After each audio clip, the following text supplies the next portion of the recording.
Well, hey everyone, it's Nate here, and before we start today's show, I first want to thank all our friends at patreon.com/vinylguide. These are the people who help keep this podcast going. I'm going to give them all a shout out at the end of the interview, but for the newest members, Aaron Goodrich, Robo444, David Zimgrodsky, Caitlin O'Connor, and Sam Cohen, thank you so much for your support. Everyone else, please consider joining the patreon.com/vinylguide community. You get early access to episodes, extended interviews, and more, plus it helps keep this show going. That's patreon.com/vinylguide, and we thank you in advance for your support. Hi, this is Tim Minchin. I'm talking about my new album, Apart Together, on the Vinyl Guide. Oh, well, thank you, Tim. And hey, everyone, it's Nate here. This week on the Vinyl Guide, we are talking with Tim Minchin, composer, songwriter, comedian, pianist, author, writer, and all-around nice guy. Tim's got a wonderful new album, Apart Together, which you can listen to on streaming services and even order a vinyl copy from timminchin.com. Now, if you're new to Tim's work, just go up on the YouTubes. There's plenty of material to watch and enjoy. Plus, his new album is available on Spotify, Apple Music, and the other streaming services. You could dial that up right now. Now, Tim, as you may know, he's quite prolific. He started out as a comedian, which we'll talk about quite a bit today. There's some interesting intertwination between our stories. Tim has toured the world over. He's written lyrics and music for many Broadway shows, including Matilda and Groundhog Day. He's filled the Royal Albert Hall many times. He's acted in projects like Upright, Californication, the 2018 Robin Hood, and he continues to break new ground and extend his creativity through various projects. And I must say, the continued popularity of Tim Minchin really gives me hope. And not just because we're fellow Australians, but look, here's a guy who's supremely talented, he's original, he's honest, he's hardworking, and he's been rewarded with opportunities and adulation. Tim's rise and continued popularity tells me there is the possibility of justice in this world. I know he's blushing at this, or perhaps not even agreeing with me, but look, Tim, you're going to have to sit down and take these compliments, mate, because you've done well, and that holds true for the new album. Apart Together is available on all streaming services, so dial it up now. Chances are good you'll enjoy it to the point of picking up a vinyl pressing from timminchin.com. And a real quick shout out to show sponsor GrooveWasher.com, the best record cleaner on Earth and likely Mars and Jupiter too. Look, you've got to clean your records, people. You spend all that money, make the most of the audio benefits of vinyl by cleaning your records with the Groove Washer. The Groove Washer's G2 fluid is the best on the market and safest too. Clean and store your records with confidence. Ask your local record shop for the Groove Washer by name or go to groovewasher.com and use discount code VinylGuide10. That's groovewasher.com, discount code VinylGuide10. And of course, don't forget about AudiophileuSA.com, the online record shop that sells the most pristine used records available. AudiophileuSA.com only sells excellent and near mint vinyl records, much of it in original shrink wrap, some of them actually still sealed after decades. You can't beat that. That's as mint as vinyl gets. And AudiophileuSA.com ships worldwide, so wherever you are, Seattle, Berlin, Sydney, or Singapore, AudiophileuSA.com can get you your final upgrades on your holiest of grails. That's AudiophileuSA.com.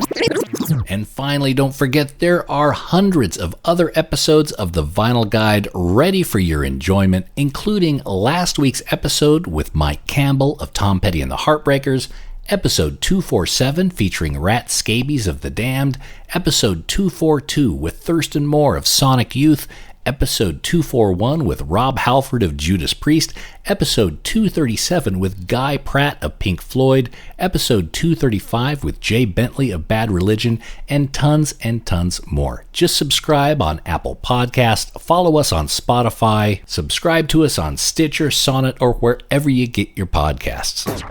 And with the upfronts done, let's get into today's conversation with Tim Minchin.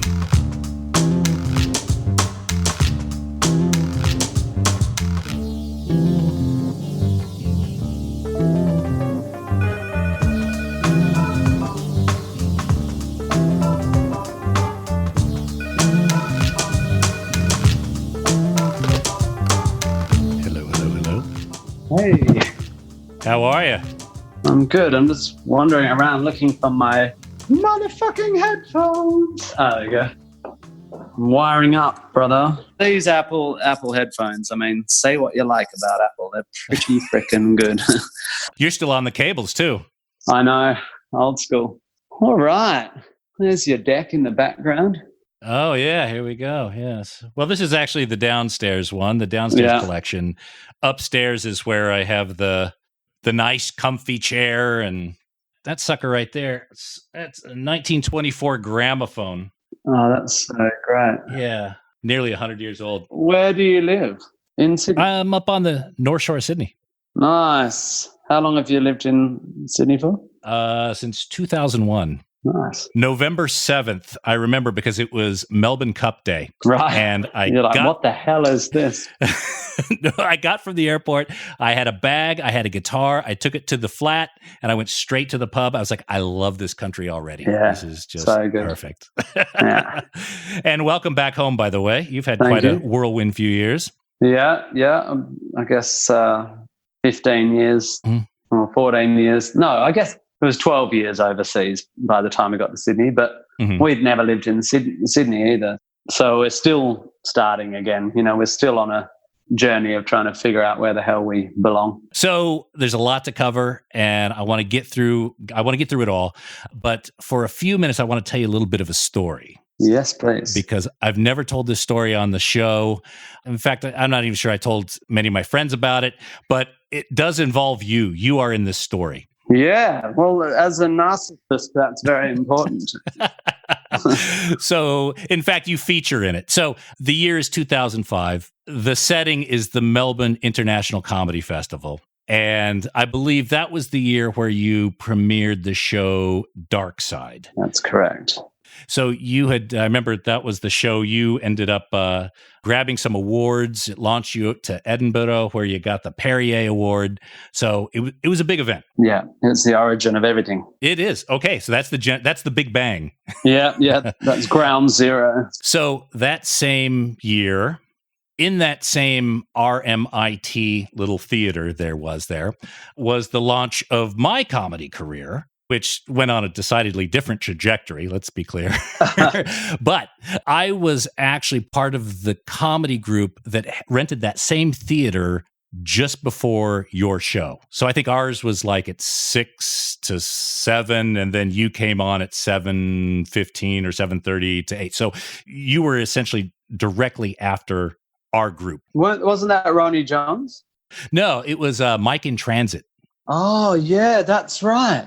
Yeah, about 7 comics from Sydney doing really bad Bill Hicks impersonations and just kind of feeling our way through it. I totally had forgotten that. That's amazing. Most people have, actually. Well, my excuse is that I've forgotten most things. Not sure why. Well, at that particular juncture, you know, there was a handful of us. We go up on stage, we do 10 minutes or so and turn it over to the next person. We're just kind of feeling our way through it. And I remember you would be kind of in the back area. I won't even call it a green room. Like tiny a waiting backstage area. Yeah, it was like a cell. I remember it was just dark and dank. And I remember, we'd walk by kind of the area, the door, the room that you would be in. And you were always like, I think, staring at the ceiling. You were always doing something very intense. Like, I think, imagine kind of you're going through your act in your head and maybe praying or doing whatever it was.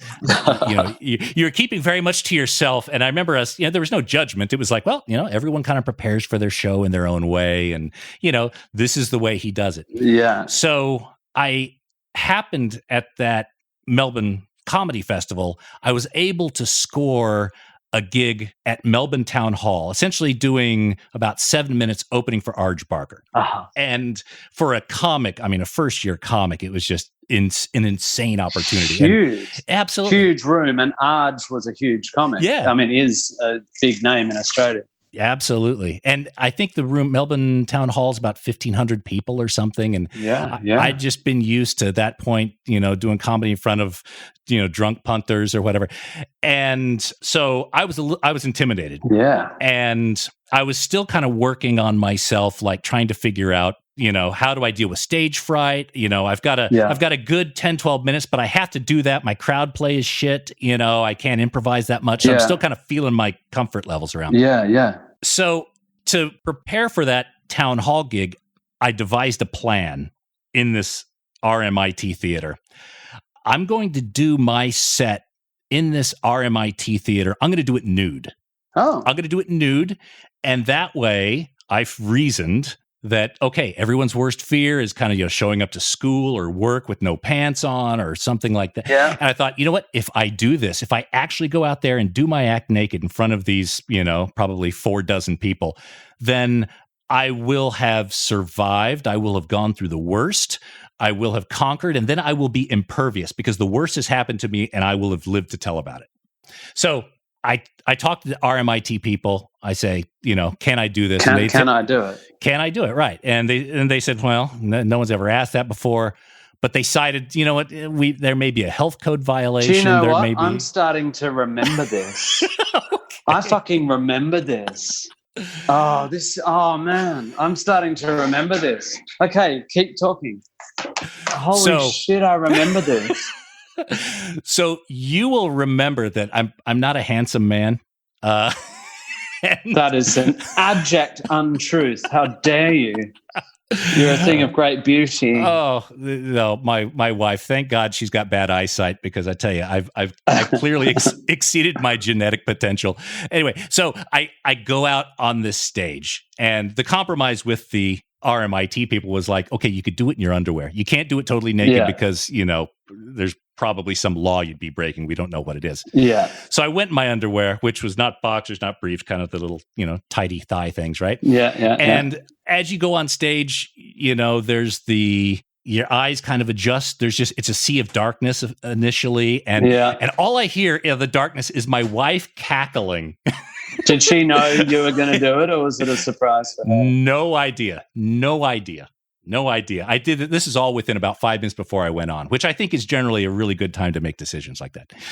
Anyway, so I fucking remember this. So I remember. So I do my act, and the first few minutes, people are uncomfortable, obviously, and then I get through it. It went all right. I was surprised. Wow, the material carried through this grotesque visual that everyone was getting displayed. I think I watched it from the side of stage. I know you did, because as I walked back, the room that I would generally pass through the door and you were kind of staring at the ceiling, just kind of trying to get your head together, you were looking at me, staring at me like, what the fuck just happened? And it's one of these visuals that I have just frozen in my mind is like, okay, well. That's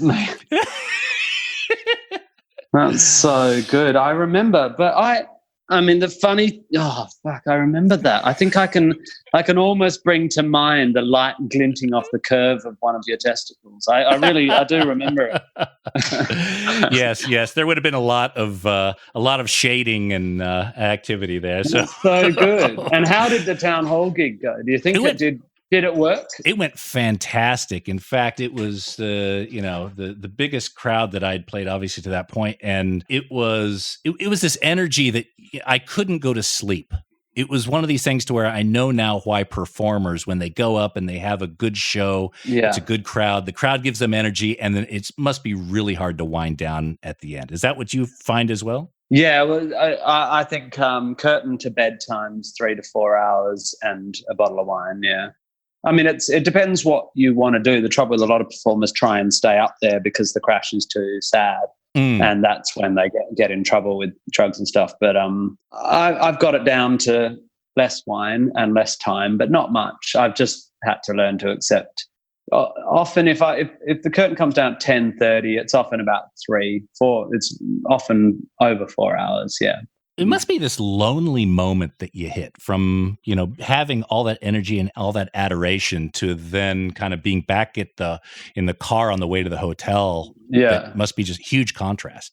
Yeah, I call it the Kylie syndrome, because Kylie once in an interview spoke about that moment of being in a hotel room, because when she tours, she has her own room. She doesn't tour with a partner or anything, and just going, a minute ago I was Kylie Minogue and now I'm a person alone in a hotel room, and I think it sometimes feels weird, but the more you do it, the trouble with all these sorts of things, the cognitive dissonance of 3,000 people standing up and clapping you and then just being you, under the harsh lights of a hotel room with your middle-aged belly and, having a piss, wishing you could empty your bladder more as easily as you could when you were 16. That kind of dissonance is only a problem if you think it's a problem. It's just like all discomfort in life. You just go, oh, well, that feels weird, but I'm not going to fucking try and solve it. I'm not going to take drugs or go to a psychologist. I'm just like, well, of course it feels a bit weird. Mm-hmm. So it's just about being cool with it feeling a bit weird. And the more you do it, the more you just go, oh, yeah, it's that feeling.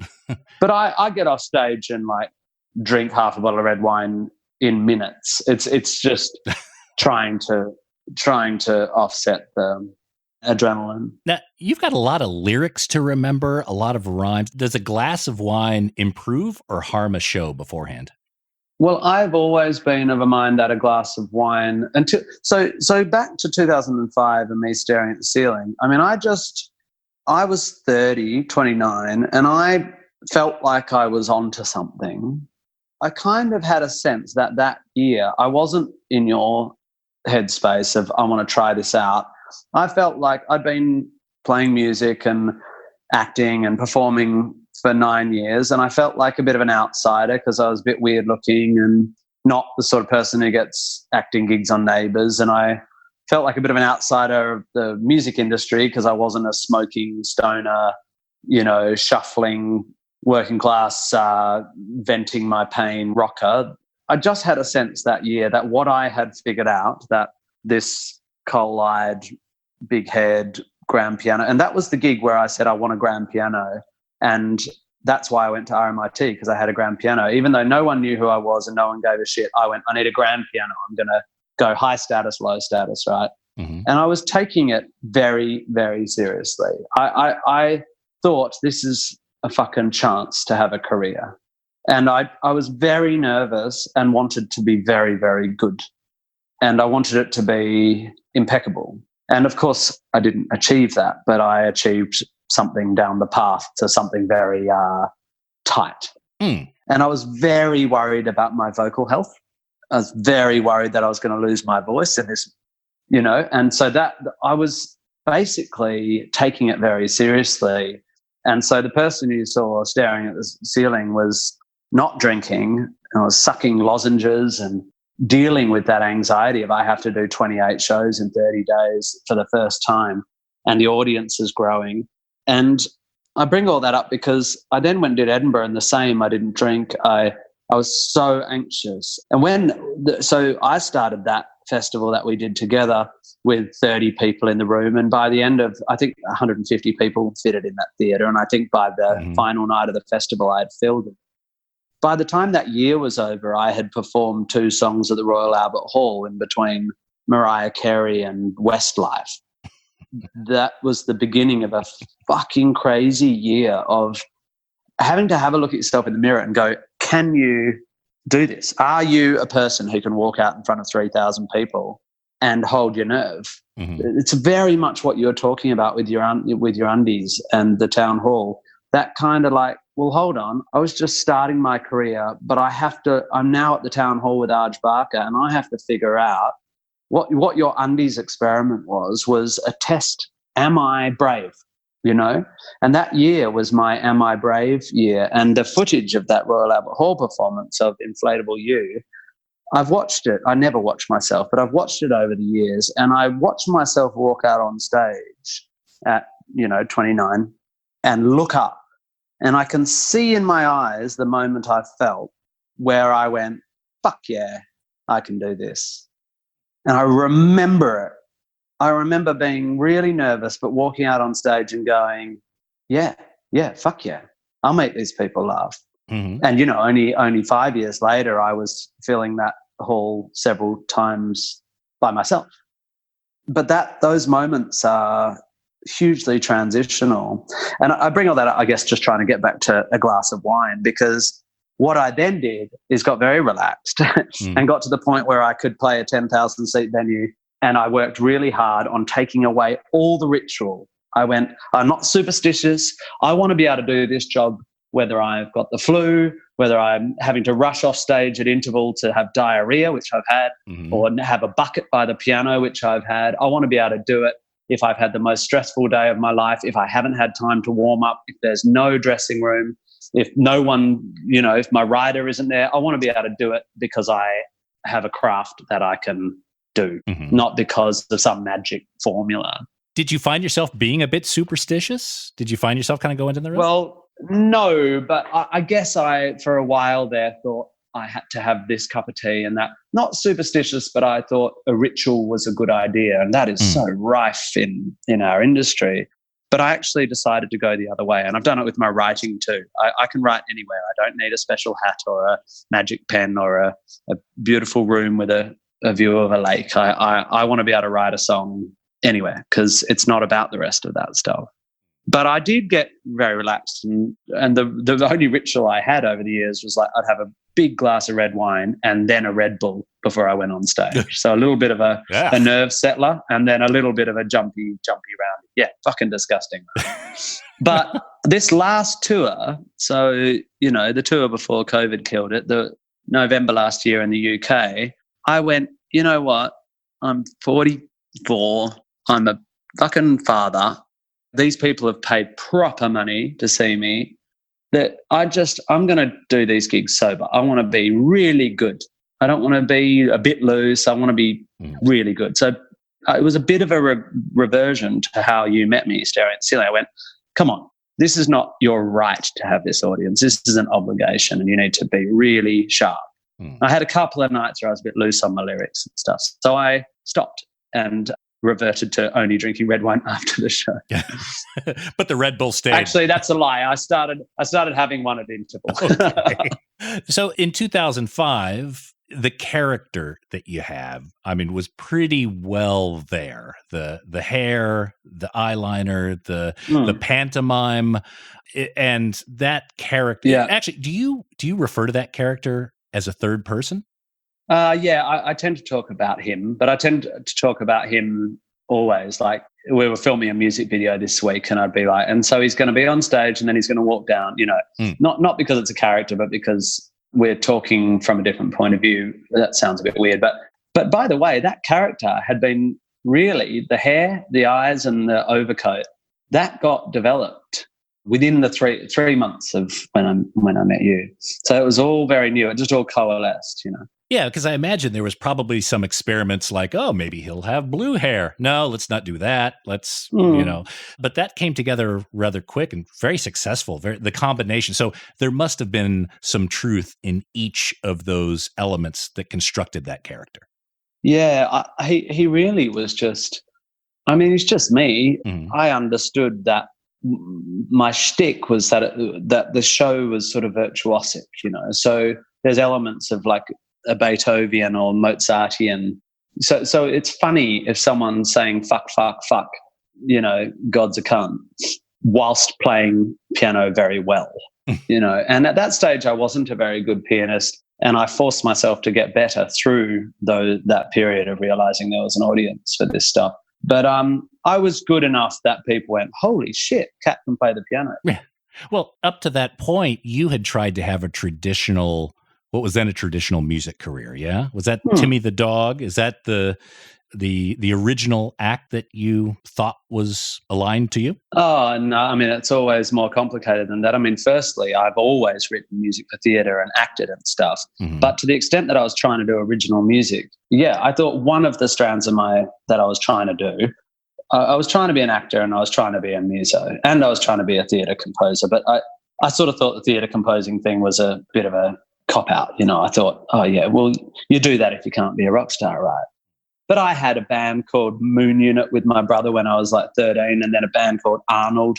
And then I think we were briefly called the Flaming Archipelagos when we were about 14. And when I went to Melbourne, just before the comedy stuff took off, my band was called Rosencrantz. And so Timmy the Dog was just the one that we put a reasonable album, a reasonable at-home demo album down with. Mm-hmm.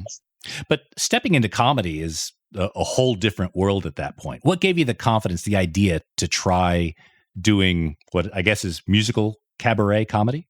Well, I think just like the character, it was all just, I didn't step into comedy. I have always known that when I'm on stage, I'm pretty happy and relaxed and I sharpen up. You know that feeling where you're feeling a bit flat and then you get on stage and you're suddenly able to think quicker. And I always had a real sense, even just doing my little gigs or even my cover bands or wedding bands, I was able to be entertaining on stage. So I didn't see myself as stepping into comedy. I was just, my original cabaret show, 2 years before we met in October 2003 at the Melbourne Fringe, was called Naval Cerebral Melodies with Umbilical Chords. And that was actually the show that made me go, holy shit, people laugh a lot when I do this stuff. And that had Inflatable You in it, and it had Rock and Roll Nerd in it. And I had short hair and I was already wearing bare feet, short hair and a T-shirt and jeans and a keyboard and a drummer and a bass player. But I would do a poem and then I would do a weird monologue about working in a waxing salon and then a swing tune and then like a pseudo heavy metal song. And it was just variety, right? It's a variety show, like something you'd put in a burlesque tent. And I often played in burlesque tents. And then I just started sharpening up my talk and I realized that I kind of could do it. I mean, I never called myself a stand-up and I'm not that interested in stand-up as a career, but I kind of just figured out my version of it. And suddenly I thought, well, if I put myself in the comedy festival instead of the Fringe Festival and call myself a comedian, people buy tickets. And that was that. Now, after the success in 2005 and, of course, Dark Side, you then went on to write what became So Rock. What was it like starting with, I'm assuming it was a bit of a blank slate. You had done all your A material at that point, put it into Dark Side. What was it like then staring at kind of what that next level was going to be? Well, I was lucky because in the couple of years before Dark Side, I'd done all these gigs at the Butterfly Club in South Melbourne, and I was writing shit all the time. So I went to my material that didn't make it to Dark Side and kind of pimped it up. So things like Perineum, Millennium, the in-between years, I actually wrote at university 15 years before. And, you know, I wrote a few new songs and then I was trawling the bottom drawer and it was fine. But really, I think of So Rock as a kind of treading water moment. And when I then recorded my first DVD, which was called So Fucking Rock, it was an amalgamation of Dark Side and So Rock. And really that for me represents, well, my first sort of live show that actually, you know, that was when I was playing 1,000-seat theatres and filming a special and stuff. And so those first two shows for me are all sort of one thing, really. Has your writing discipline changed from the early days? Like, do you wake up each day and do you have a set time that you sit down to the piano and start working things out? Yeah, not really, because it totally depends on what I'm doing, because sometimes I'm touring and, you know, when I wrote Matilda, I rented a space and caught the bus there every day and tried to get there by 10 because I was on a hugely demanding deadline because our second child was about to be born. And, you know, but in the last 3 years, I've mostly been writing television and I go to the production company and sit around a table with 4 other writers. And when I was writing Groundhog Day, I was mostly in a warehouse with the director and it's collaborative. And so it just changes all the time. I don't really have any routine or even any discipline. What I have is a huge amount of work to get done. So it's not that I'm disciplined. It's that I say yes to shit and then I'm screwed. And then I have to just wake up and start working, whether that is getting in an Uber to a production company or whether it's sitting down at my piano or going to my computer. And of course, like everyone these days, I spend hours each day just managing my business, just answering emails and talking to my manager and my accountant and my fucking, I don't know, endless. My job is like anyone's job. It's a huge amount of admin. And I've never had a PA. I actually am just my sister post-COVID is starting to help me out because COVID killed her industry too. So it's not so much discipline as survival. So when it comes to the creative process, the song doesn't necessarily start with the theme or the lyrics or music. It actually sounds like it begins with a deadline. Yeah. Well, often, except to sort of briefly fast forward to this album, this last 2 years has been amazing, sometimes stressful, full of self-doubt, but a time where for the first time since comedy took off, first time since Timmy the Dog, I've sat down and gone, I'm just going to write a song that I feel. I'm actually going to trawl my fucking feelings. I'm going to dig down and see what I think about stuff. And it's why the album's a bit contemplative and stuff, but still whimsical and still quirky sometimes, but it's quite sort of honest. And so, yes, up until the last 2 years, I'd say it's mostly been about deadlines. But of course, that doesn't make it less creative, because if the deadline is we need a song in the second act, we don't have a song in the second act for Matilda, and I have to turn up to my piano one day and go, okay, I'm 5 and I'm a genius, and this is the moment around. I have to decide where I first do telekinesis with my eyes. What is going on in my head? What does that feel like musically and lyrically, that energy build up of passion and confusion and, so it's I love it. The creative process for me is hard and very intellectual. It's very, it's not like, it's very, thoughtful, not just an outpouring. You can tell from all my stuff, I'm not just pouring my feelings out, I'm trying to construct stuff. Yeah, so it's quite nerdy, the whole thing. But you're absolutely, between 2004 and 2017, I've just been getting shit written because it needs to be written. I mean, I would imagine your work ethic is quite rigid. And no, you're saying it may not be, but for where you've gone the last 15 years through television shows, acting, creating several scores, you were appointed a member of the Order of Australia. I mean, there are so many projects. You've written books. What sort of projects do you say no to? That's a good question. I say no. So a big thing for me is that I want to keep getting better. Like I see the whole, I feel like I've just got started, and that I want to do lots of things, and I don't want to be shit at them. I don't want to do them for vanity. I want to do them because I've always loved acting. I've always loved stories, and I've always loved poems, and I've always loved songs. And, I want to do them because I feel like I have an authentic offer. It's a genuine desire to create work. I say no to things if I think I'm going to be I'm not ready to be the uncle in the room. I still want to be the apprentice. Now, obviously that's kind of disingenuous, because often in rooms these days, not only do I have the final word, but I want the final word. But I tend not to say yes to things if I think everyone's just going to be turning to me all the time saying, what do you want, Mr. Minchin, or how are you going to solve this? I want to be held to account and to have strong voices, and ideally I want mentors still. So I say yes to things that I think, oh shit, that's going to be a challenge, and working with that cat, I'm going to learn a lot. Other than those projects, I just do things like this album and my stuff that is very much just my stuff. Whose career do you look at now admirably and see it as an example for where you can go next? I think the aim is to have one that no one's ever had before. Yeah, I think I've got the best career of anyone in the world. I think I do. Certainly top 10 to me, I would say. Well, I just go, what career would I rather have than mine? And I cannot think of one. I mean, who the fuck gets to do what I do? Who gets to write a musical and then play Judas and then make a TV show with amazing people and act and then be a ironic rock star and then be an unironic rock star and then make an album and publish a children's book and do charity stuff, and it's just so much fun. Oh, absolutely. But I would imagine at this point you're not out of challenges yet. You're already thinking about, okay, what do I do now? How do I express my creativity?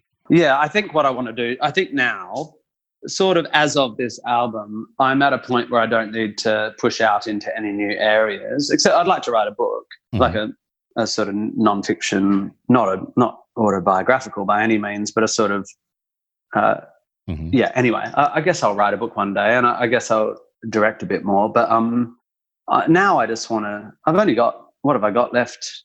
I mean, I'm 70 in 25 years.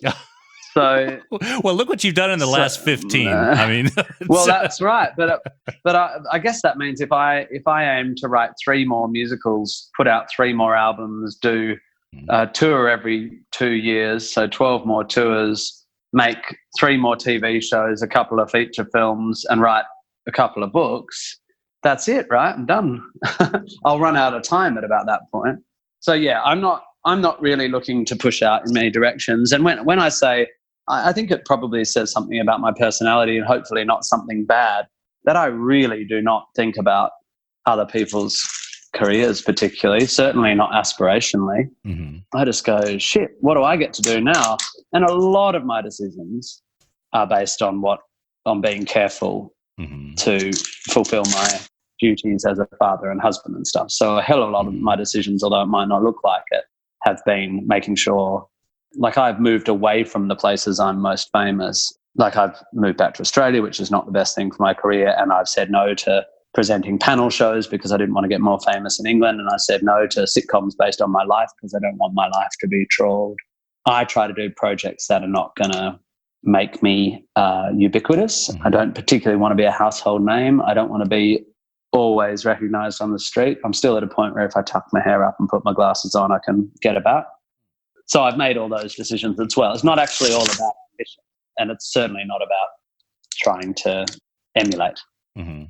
So with the new album, Together Apart, this is a collection of songs. Did these songs come together while you were writing others? Like if you are working on a given day, you create something. Do you sometimes have the musical pile or the solo album pile, or was it a conscientious objective to create a Tim Minchin album? It's the latter, yeah. So after LA, or during the final year of LA, when we had decided, well, we had decided years ago that we were going to go back to Australia, but we had set the date to return to Australia, and the Groundhog Day had opened on Broadway, and my film had been shut down, and Robin Hood was in the can, and all that stuff. I basically went, my next thing is an album. And although lots of things have happened since then, and I've toured and stuff, the main creative project for the last couple of years has been trying to make a record, which has been weird because I didn't know who I was by that stage, right? I've written for so many other projects and other voices. I was like, well, what does a me record sound like now? And so it's been a bit of an exploration sort of thing. And what do you think this new album adds to the story, to the catalog of recordings? What do you think, Nate? That's what I want to know. I think it's a much more serious album. I mean, there's still that playfulness, that mirth, but it feels like if we're to talk about that character, that, part Elton, part Charlie Chaplin guy, he seems to have matured. He seems to have grown up. That's what I got out of it. Yeah. I think he's gone away. You think he's totally gone? Yeah, I think he's gone away, really, except that, his DNA, that character's DNA is intellectual curiosity. So obviously that hasn't gone away because it's quite a sort of curious, contemplative record. But I think the showing off isn't there, I suppose. I mean, or at least it's not meant to be. The character of my comedy career, as I said, is sort of meant to be virtuosic.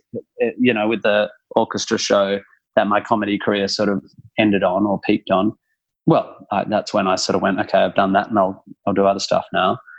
It was it's spectacular, And I say that with all, I can't bear to watch myself, and I don't love my playing, and I don't love my voice, and I think I'm a dickhead. But as a piece of entertainment, it was quite, with that orchestra and those lights and the density of ideas and the density of lyrics and the loquaciousness and the playfulness with language. It was it's meant to be razzle dazzle. It's meant to be showing off. It's meant to make you go, holy shit.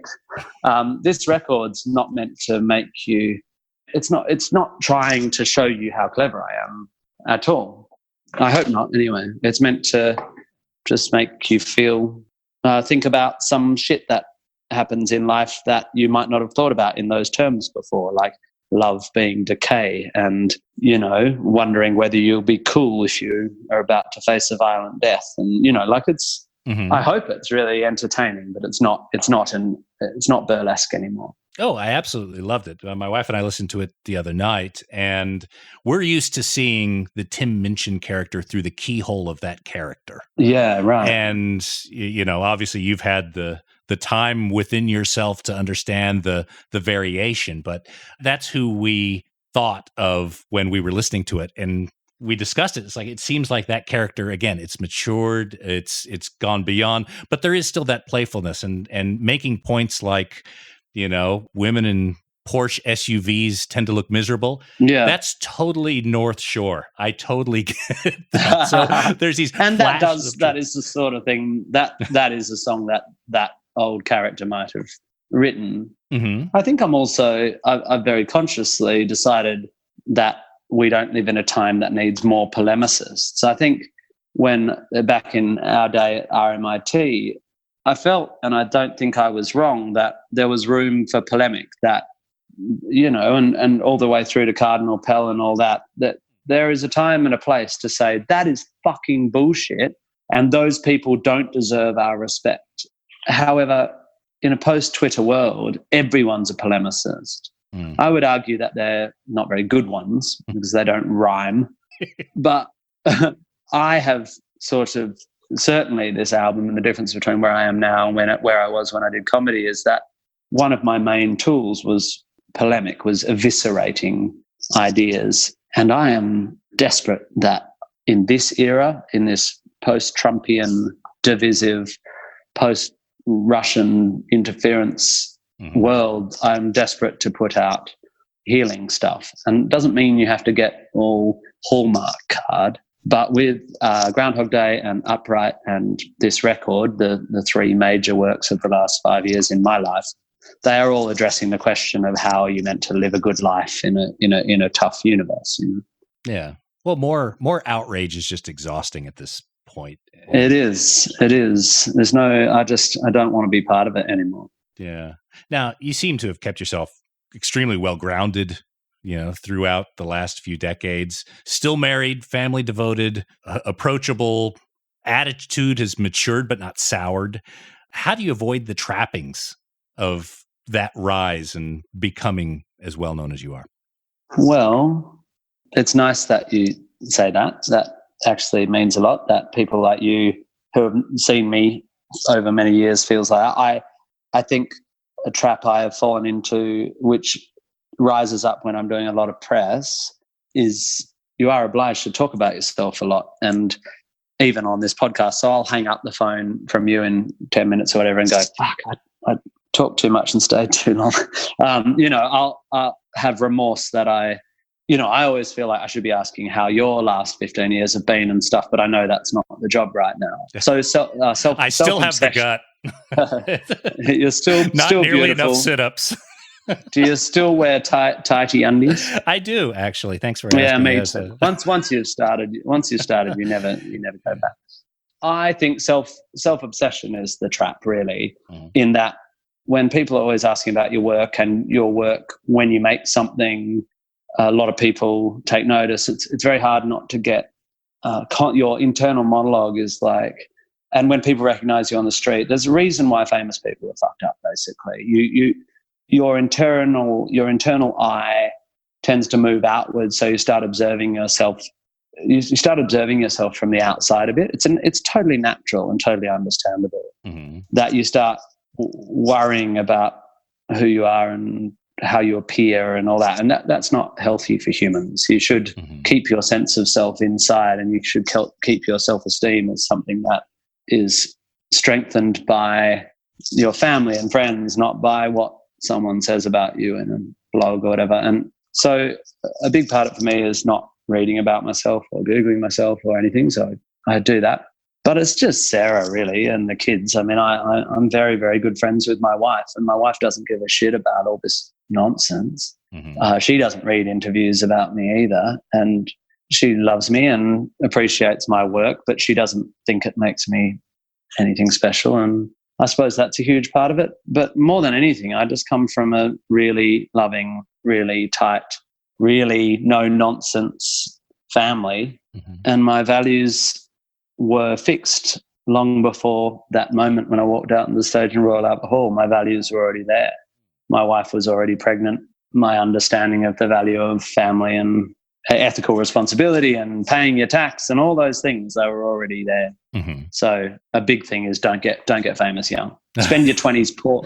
Spend your 20s poor. It's a song that I've never finished writing, but I think it's a very good idea. So what's the biggest rock star thing you've ever done? I mean, $20,000 bottle of wine. What was the one indulgence that you could remember, like, oh shit, yeah, that was peak rock star?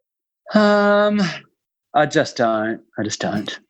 I mean, I just would never buy an expensive bottle of wine. I mean, I buy fucking expensive wine, but I'm talking $100 or relative to. Right. I don't take drugs. I've never had an orgy. Well, no, I've never had an orgy. My stuff is very quaint. When Groundhog Day opened in London, we were living in LA and we rented a big country house in the Cotswolds and asked all our friends to come and stay with us for a week in this beautiful country house in the Cotswolds. And for the night that Groundhog Day opened, I rented a 2-story rock bus to drive us to London to see the show and then drive us back to the Cotswolds. Mm-hmm. So that's about as rock and roll as I get. I mean, my God, we've had some, on my British tour last year, we had an amazing tour bus and we had some bloody good times, but it's red wine and cheese good times, not cocaine and sex workers. No, you never considered buying a tiger. You've never done it. I mean, yeah, I've considered it, but the difference is I didn't do it, you see. Don't worry, I think about it all. No, I don't know. I bought a few acres of rainforest. That's what I've done. There you go. That's pretty rock star. Well, that also goes back to the charitable, authentic individual that I'm pretending to be. No, you're not pretending. Don't be coy. You are probably one of the nicest, most approachable people that I've had the pleasure to deal with and had on the show. And I got to tell you, Tim, it's been an absolute pleasure watching your career over the years. And I've, even though I wasn't born here in Australia, over the last couple of decades, I feel I've become Australian, and watching what you've done and the path that you've followed is really made me proud to be part of this community. So I got to end this new album, Apart Together. Again, the songs are really beautiful. There's the lyrics that are within are really well considered and authentic. Again, not to overuse that word, but again, I'm really happy for you, mate. You've had a wonderful career, and this album is just another step in that brilliance. Thank you so much. That's incredibly kind. I'm gonna cry. No, that's really beautiful. Well, it means a lot. Thank you. No worries. Here, I'm putting my camera back on so I can see you. Oh, yeah, okay. Oh, we got the. Come on! Now that you I've are heard the crying. story. You are crying. Yeah. I'm wearing eye makeup. Oh, yeah, it's running. So, Together Apart is out on vinyl. This is one of your Apart Together. Apart is Apart Together. Together Apart. It is Apart Together. You've said it both ways during this, and I really like it. I like. Oh, that okay. It's changeable. Yeah. So this is one of your first productions on vinyl. You don't have many records in your career. It is my first. It's really my first released album ever. Mm-hmm. And yeah, it's my first vinyl. Here I am signing. Oh, there's one right there. All right. It's actually not. It's an insert, but okay. I have to sign 2,000 of them sometime in the next by 5 o'clock. So you've got this album. Are you a vinyl collector? Do you listen to music on vinyl? Only in the last, since we moved to, I started in the US, and I'm not an audiophile, and I'm not actually a great music fan, as in I don't listen a lot. I'm a bit shit about that, but I have a reasonable collection, I guess, of 40 or 50 records now. Quite a lot of jazz. I really like, I listen to a bit of jazz, and I really like jazz on vinyl. It feels right, Yeah, especially to listen to those listening to Ella on vinyl or Etta James or Miles or, it's Horace Silver. Great. Yeah, so good. All right. So again, Tim, thank you so much for coming on the show. And I want to remind everyone to check out Tim's new album, Apart Together. You can pick up a copy over at timminchin.com. There's a red vinyl version. There's a white and globby kind of vinyl version. Are there autograph versions that they could get from the website? Is that what they... Yeah, there'll be autographs coming your way. Oh, my goodness. And again, Tim, thank you so much for coming on the show. And I appreciate the opportunity to allow you to see me fully clothed. Thank you so much for having me.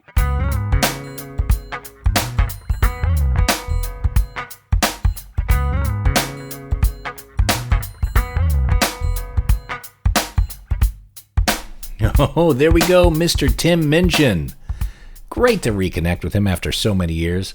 I got to tell you, it's an absolute pleasure just watching his star continue to rise, watching him go from strength to strength, and just continue to extend his talent. He really is marvelous.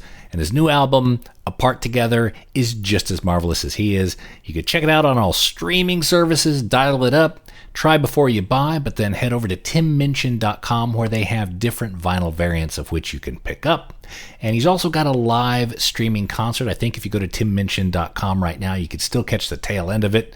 Maybe out there, maybe not. If not, check YouTube. But anyway, timminchin.com. Just go there and get a record, will you? All right, and that is it for this week's episode of The Vinyl Guide. As promised, I'm going to give a shout out to every single person who's part of our patreon.com/vinyl guide community. You want to make this list? Be a friend of the show? Join now, patreon.com/vinyl guide, and receive all the benefits of advanced episodes, extended interviews, and a bunch of other stuff that we put up there occasionally. All right, here we go.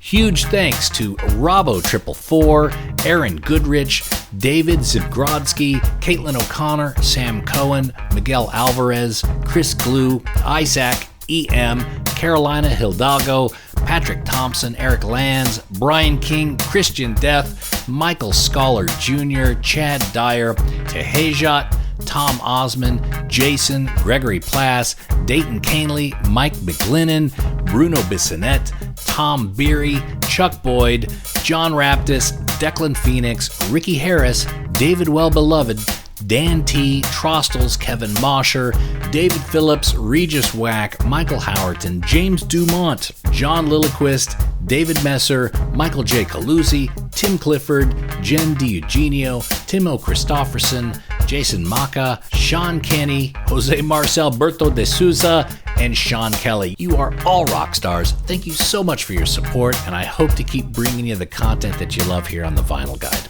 Again, anyone who wants to join this community can at patreon.com/vinyl guide. We also appreciate people leaving us positive reviews on iTunes or Stitcher or Sonnet or wherever, and also sharing our episodes on social media. That's a huge help, so keep doing that.